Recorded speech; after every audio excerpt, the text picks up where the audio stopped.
वालेकुम दोस्तों, आप देख रहे हैं फैंसी बर्ड्स 360 यूट्यूब चैनल। मेरा नाम है बिलाल और आज की वीडियो में मैं एक बात करने वाला हूं कि अगर आपको कोई पेयर तोड़ के पिजन्स का एक नया पेयर बनाना हो तो उसका सही तरीका क्या है। अक्सर लोग एक सवाल करते हैं कि हमने कहीं से मेल लिया, कहीं से फ़ीमेल ली और उनकी पेयरिंग करना चाह रहे हैं बट पेयरिंग हो नहीं रही, अंडे नहीं कर रहे, लड़ रहे हैं वगैरह वगैरह। तो आपको इसका सही तरीका बताता हूँ और बताता हूँ कि इसमें मसाइल होते क्या हैं। तो चलिए वीडियो कंटिन्यू करते हैं। अच्छा जी, होता क्या है कि जब एक बार एक पेयर बन जाता है ना पिजन्स का, तो अगर वो पेयर स्पेशली अगर ब्रीड कर चुका हो एक दो बार, तो वो पेयर ना बहुत अच्छा बॉन्डेड होता है। तो उसमें बहुत कम चांसेस होते हैं कि वो पेयर, अगर आपने उस पेयर के साथ और भी कोई पेयर छोड़ा हुआ है या एक्स्ट्रा कोई मेल छोड़ा हुआ है, फीमेल छोड़ी हुई है, तो उनका पेयर टूट के किसी और के साथ बन जाए। तो इसी तरह क्या होता है कि अगर आपका एक पेयर बना हुआ है और आपने उसको तोड़ के एक नया पेयर बनाना है और आप ज़बरदस्ती एकदम से उनको सेपरेट कर देते हैं, एक नए मेल के साथ फ़ीमेल को छोड़ देते हैं या फ़ीमेल को जो है मेल को नई फ़ीमेल के साथ छोड़ देते हैं, तो शुरू में क्या होता है कि वो पेयर अपना जो ओरिजिनल पेयर था उसके साथ, ओरिजिनल मेट था उसके साथ बॉन्डेड था, तो वो नए मेट को फ़ौरन एक्सेप्ट करने के लिए तैयार नहीं होता। उसमें फिर लड़ाई होती है और उसमें पेयर लगने में बहुत ज़्यादा टाइम लगता है और उनकी बॉन्डिंग कभी भी ना उस तरह से प्रॉपर नहीं होती जैसे शायद होनी चाहिए।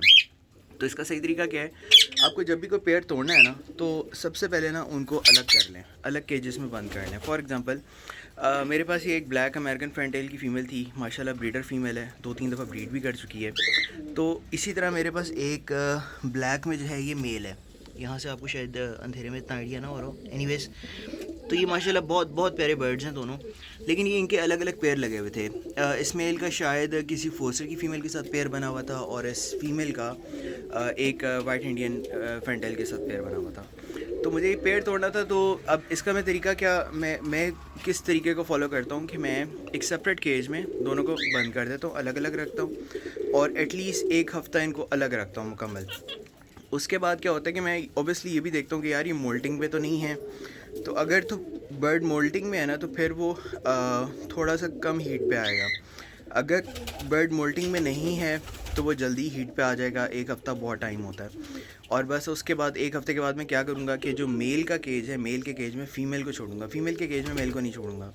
इससे क्या होता है कि मेल थोड़ा डोमिनेटिंग होता है ना, तो जल्दी पेयर बन जाता है और ये जो पेयर बनता है ना, ये बहुत अच्छा बनता है। अच्छा, इसमें फिर एक चीज़ का और ख़्याल रखना होता है कि फ़र्ज़ करें कि मैंने ये पेयर बना दिया, पेयर बनाने के बाद मैं इनको अब बाकी जो फैंटेल्स हैं इनके साथ वापस ओपन यहाँ छोड़ देता हूँ। तो उसमें एक मसला है कि इनके जो पुराने ओरिजिनल मेट्स हैं ना, वो भी यहाँ फैल रहे हैं, तो इसमें चांस रहेगा कि ये पेयर दोबारा टूट सकता है और जो है वो ओरिजिनल पेयर दोबारा से बन जाए। तो उसके लिए बेहतर ये होता है कि आप शुरू में नया पेयर बनाएं, उसको सेपरेट रखें, उसको एटलीस्ट एक बार ब्रीड करने दें, उसके बाद वापस छोड़ें। सबसे बेहतर तो ये है कि जो ओरिजिनल मेट्स हैं उनको दूर कर दें, एक्सेस में रहीं ना, तो ये सबसे बेहतर होता है। तो जी ये है सही तरीका।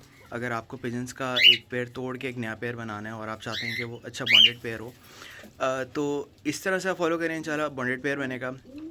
अच्छा, अब कुछ लोगों के ज़हन में सवाल आ रहा होगा कि इसकी क्या अहमियत क्या है, इतना ज़्यादा बॉन्डेड होना ज़रूरी क्यों है। तो देखें, पेयर जब तक प्रॉपर बॉन्डेड नहीं होता ना, उसमें बहुत सारे मसले आते हैं। उसमें ब्रीडिंग के एंड पे भी मसले आते हैं, उसमें चिक्स की केयर के एंड पे भी मसले आते हैं। तो मेरा एक्सपीरियंस यही रहा है कि जो पेयर जितने अच्छे बॉन्डेड थे उन्होंने उतना अच्छा ब्रीड किए, उतनी अच्छी चिक्स की केयर की है और वो पेयर जो है ना उतने मुझे बेहतर फ्रेश एक्टिव नज़र आए हैं। तो और वो फिर दूसरे पेयर्स को भी उतना ही कम तंग करते रहे हैं। तो ये इसलिए पेयर का प्रॉपर बॉन्डेड होना बहुत ज़रूरी है मेरे नज़दीक। तो ये थी जी आज की छोटी सी वीडियो। उम्मीद है आपको पसंद आई होगी। अगर आपको वीडियो पसंद आई हो, चैनल सब्सक्राइब कर दें, बेल आइकन पर क्लिक कर दें और मुझे कमेंट्स ज़रूर बताएं। इंशाल्लाह फिर मिलते हैं किसी वीडियो में। टेक केयर, अल्लाह हाफ़िज़।